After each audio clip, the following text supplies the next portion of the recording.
This is it, right? This is it? Yep, that's it. Are you ready? The Declaration of Independence.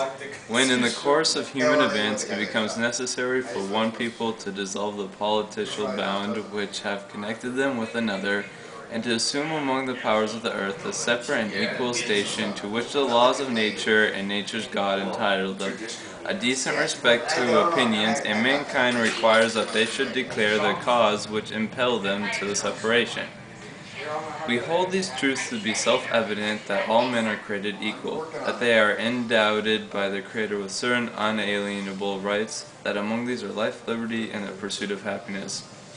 That to secure these rights, governments are instituted among men, deriving their just powers for the consent of the governed, that whenever any form of government becomes destructive to these ends, it is the right of the people to alter or to abolish it, and to institute new government, laying its foundation on such principles and organizing its power in such a form as to them shall most likely to affect their safety and happiness.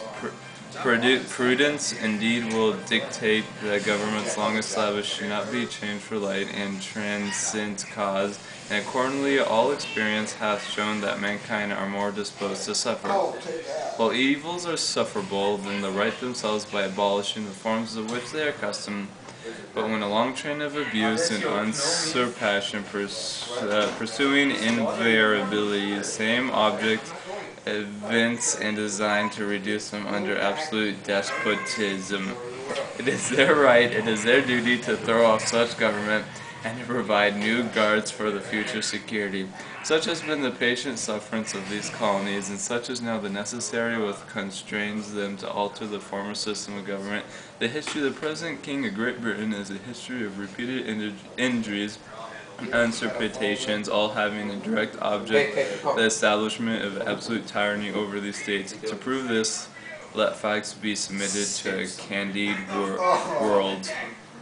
He has refused his assent to laws the most wholesome and necessary for the public good. He has forbidden his governors to pass laws of immediate or pressing importance, unless suspended in their operation till his assent should be obtained, and when so suspended he has utterly neglected to attend to them.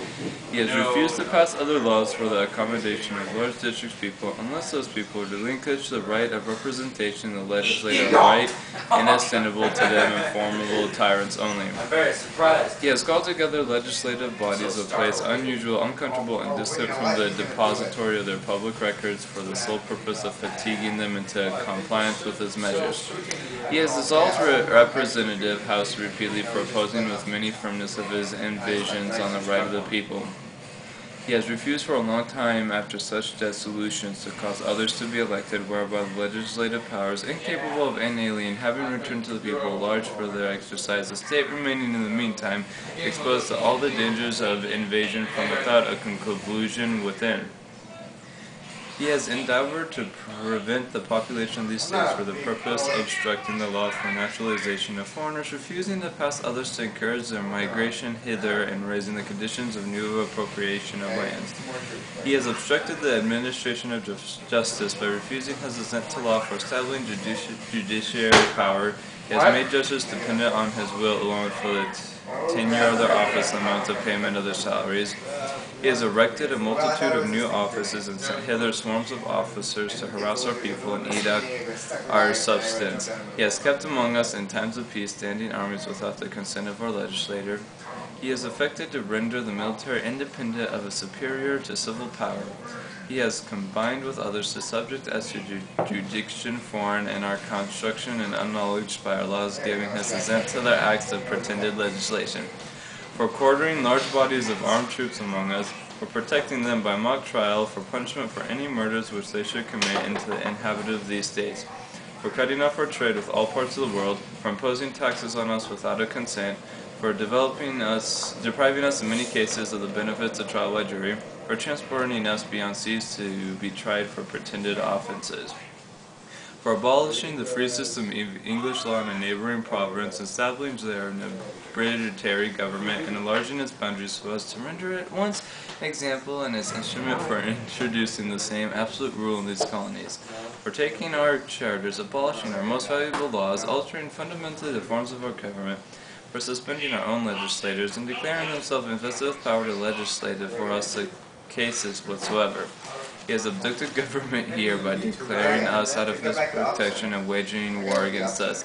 He has plundered our seas, ravaged our coasts, burned down our towns, and destroyed the lives of our people. He, at this time, transporting large armies of foreign mercenaries to complete the works of death, desolation, and tyranny already begun with circumstances of cruelty and perfidy scarcely parallel in most barbarous age and totally unworthy the head of a civilized nation. He has constrained our fellow citizens, taking captive the high seas to bear arms against the country, to become the executioner of their friends and brethren, or to follow themselves by their hands. He has excited domestic instructions among us, and has endeavored to bring on the inhabitants of our frontiers the merciless Indian savages, whose known rule of warfare is undistinguished destruction of all age, sex, and conditions. Every stage of these oppressions we have passion for redress, and from most humble terms our repeated petitions have been answered only by repeated injury. A prince whose character is thus marked by every act which may define a tyrant is unfit to be the ruler of free people. Now have been wanting attention to our British brethren, we warned them from time to time attempts by their legislator to extend an unwarrantable jurisdiction over us. We have reminded them of the circumstance of our emigration and settlement here. We have appealed to their native justice and magnanimity, and we have conjured them by the ties of our common kindred to disavow these usurpations, which would inevitably interrupt our connections and correspondence. They too have been deaf to the voice of justice and consulency. We must therefore acquiesce in the necessity which denounces our separation, and hold them as we hold the rest of mankind, enemies in war, in peace friends.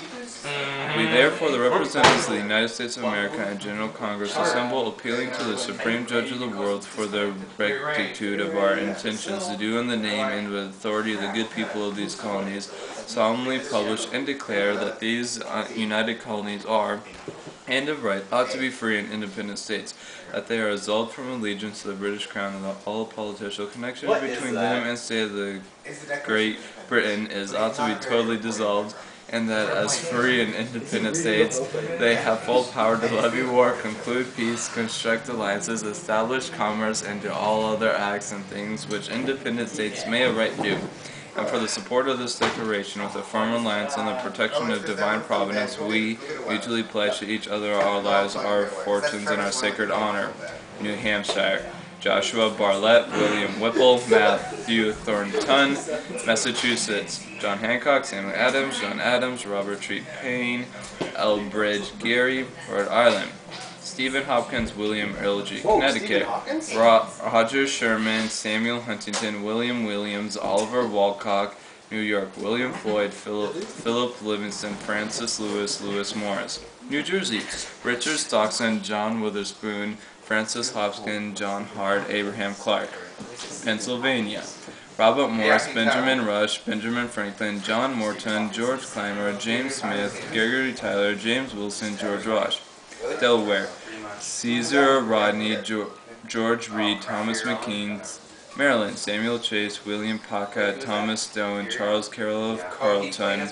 Virginia. George Wythe, George Henry Lee, Thomas Jefferson, Benjamin Harrison, Thomas Nelson Jr., Francis Lightfoot Lee, Carter Braxton. North Carolina. William Hopper, Joseph Hughes, John Penn.